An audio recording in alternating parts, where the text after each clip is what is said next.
नमस्कार, मी पूजा तुम्हा सर्वांचं स्वागत करते आजच्या आपल्या रेसिपीमध्ये। तर आज मी केलं आहे घरच्या घरी श्रीखंड। तर जास्त क्वांटिटीमध्ये माझ्याकडे घट्टसर असं दही होतं।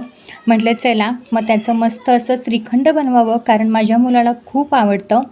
तर एक चाळण घेतली, त्याच्या खाली एक बाउल ठेवलेला आहे आणि कॉटनचं कापड घ्यायचं, त्यावरती हे सगळं दही टाकायचं, जेणेकरून आपलं जे काही दह्यामध्ये पाणी असतं तर ते छान व्यवस्थित असं खाली निथरतं।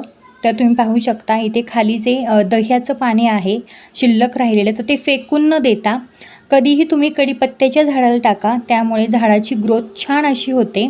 तर साधारण मी हे आदल्या दिवशी ठेवलं होतं बांधून, तर दुसऱ्या दिवशी व्यवस्थित असं घट्ट झालेलं आहे।